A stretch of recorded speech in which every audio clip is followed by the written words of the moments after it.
যে একটা সার্কেলের মধ্যে নিউট্রন প্রোটন একসাথে থাকে, ইলেকট্রন থাকে সার্কেলের বাইরে। আর ইলেকট্রনকে আমরা ডিনোট করি -1.6 × 10⁻⁻19 কলমে আমরা সি লিখি। প্রোটন মানে +1.6 × 10⁻⁻19 কলম, মানে ইলেকট্রনের মানটা আমরা যদি জানা থাকে, প্রোটনের মানটা আমরা ইজিলি পারবো। শুধু মাইনাস আর প্লাস, প্রোটনের প্লাস হবে, ইলেকট্রনের মাইনাস হবে। আর নিউট্রন মানে নো চার্জ। হ্যাঁ, এতটুকু আমরা বুঝছি। বোঝার পর এবার আসো কলম কোথায় থেকে আসলো? চার্জের একক হলো কলম। চার্জের একক কলম। আবার আমি রিপিট করছি, চার্জের একক কলম।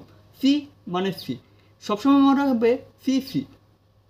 কীভাবে শর্টকাটে মনে রাখবে? চার্জ মানে সি দিয়ে শুরু হচ্ছে, কলম মানে সি দিয়ে শুরু হচ্ছে, চার্জের একক কলম। চার্জকে আমরা ডিনোট করতে পারি কলম দিয়ে।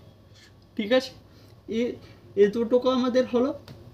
এবার আমরা ইলেকট্রিক ক্লাস করতে এসেছি, এগুলো বিষয়ে আমরা কথা বলছি কারণ হলো আমরা যখন প্রথমেই কারেন্ট বিষয়ে তোমাদেরকে বোঝানো স্টার্ট করব, তখন তোমরা অনেকেই কিছু বুঝবে না। কারণ হচ্ছে কারেন্ট মানে হচ্ছে flow of charge through any conductor. Current মানে হচ্ছে flow of charge through any conductor. এবার আমি যদি প্রথমেই এসে বলতাম যে কারেন্ট হলো flow of charge through any conductor, flow of charge through any conductor, তাহলে তোমরা অনেকেই প্রশ্ন করতে চার্জ জিনিসটা কি। তাই চার্জ জিনিসটা বোঝানোর জন্য আমাদের ইলেকট্রন, প্রোটন, নিউট্রন এগুলো আগে বুঝতে হবে।